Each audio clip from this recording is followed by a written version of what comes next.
So 1,000 apologies. Wouldn't it be nice? Like when I say 1,000 apologies, I'm like, please don't be mad at me. Please don't be mad at me. I was just trying to speak my mind a little bit, you know? Um, that's not allowed in every society. I find it very odd that I would switch on the Glenn Beck radio program today and he's criticizing Donald Trump for reposting some sort of image which depicts Donald Trump as Jesus Christ.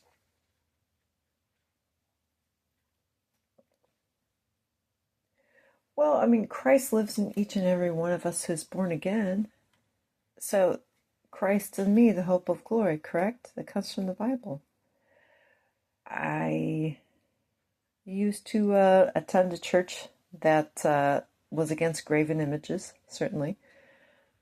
Ironically, originally I was introduced to the Catholic Church, which does have representations of saints and Jesus and Mary, not God, but saints.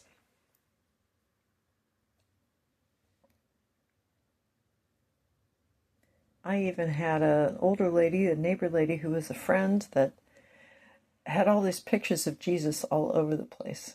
How do we really know what Jesus looks like? Was he really blonde? Did he look like the Bee Gees? Did he look like the Gibbs brothers?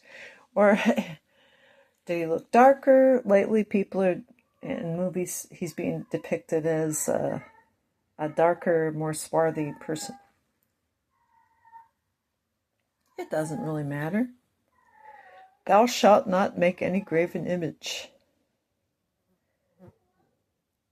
And after my mother left the Catholic Church due to the divorce between her and my father,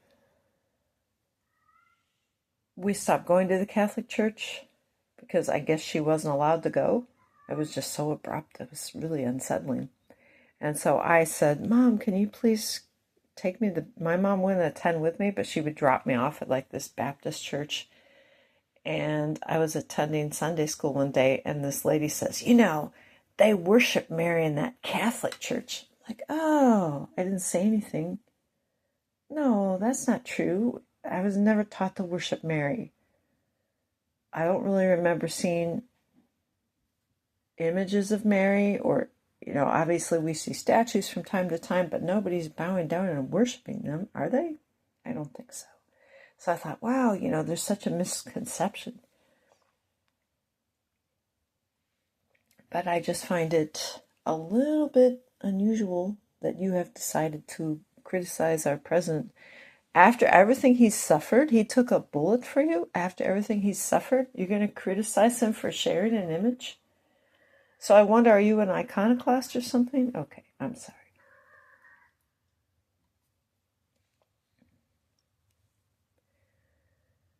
And by the way, you have often you have very interesting interviewees on your radio show.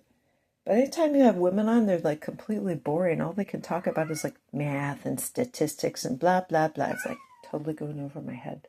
No woman with any personality. Ho, ho, we're not going to let her on. Ho, ho, ho. So it reminds me, shortly after 9/11, the local radio station decided that they would remove Dr. Laura Schlesinger and put you on instead.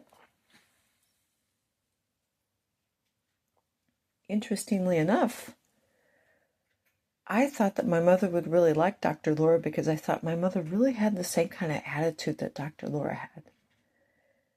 My mother just disliked her. She said, well, the one thing she had to say, well, she's certainly not very compassionate. She was not a fan of Dr. Laura Schlesinger at all. Well, I used to listen to Dr. Laura a lot before they replaced her with you. And she said, my father was Jewish and my mother was a Roman Catholic of Italian heritage.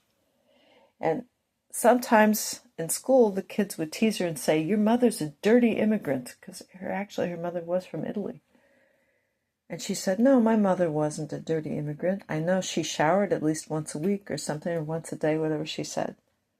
It's like, wow, what a strange... traumatic childhood. But her mother was Catholic and her father was Jewish. And when she grew up, Dr. Laura decided that she wanted to convert to Judaism.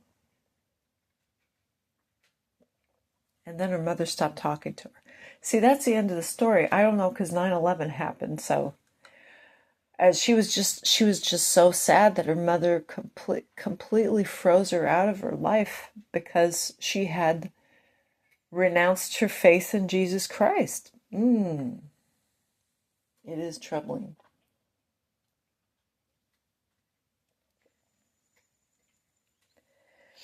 And then I heard about, stuff that happened in your life. I'm like, wow, that's troubling too. It's very troubling.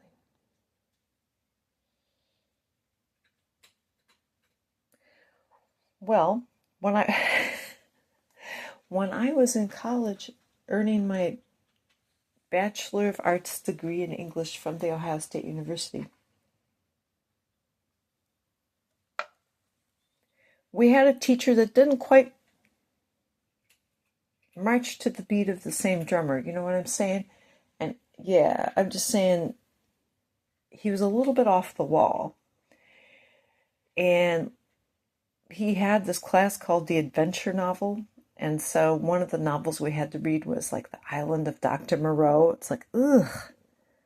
And then we read Riders of the Purple Sage, written by none other than Sir Arthur Conan Doyle.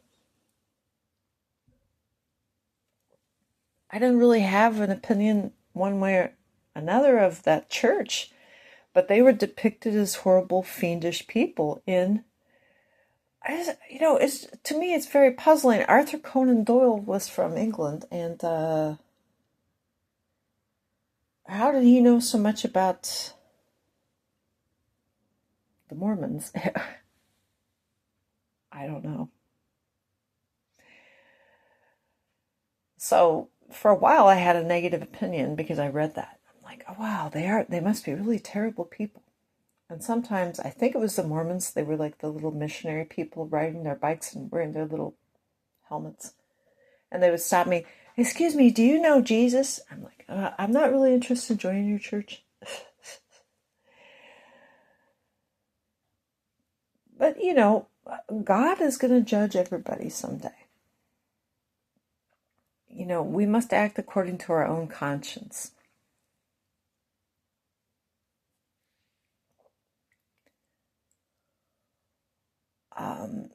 You have a hyper-religious parent that does something that you would just totally violates the most important tenets of your religion.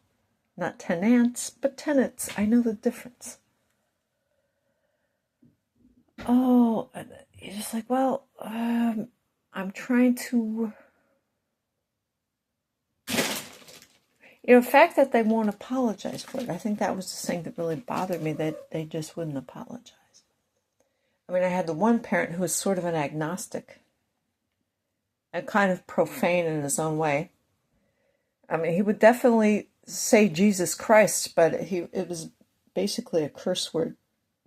Like anytime he was upset, Jesus Christ! He wasn't trying to be Jerry Falwell. He was just mad that he stubbed his toe.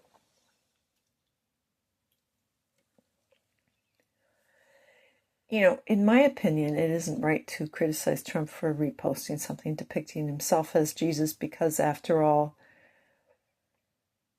Reagan was practically a saint. Wasn't he? He took a bullet for us too. Remember, be careful. Just don't criticize people. I mean, don't disrespect your betters. That's all I have to say. And I like your show a lot, and I will continue listening. But don't go out of your way to criticize somebody that deserves grace and the benefit of the doubt. Thank you for listening. Adios.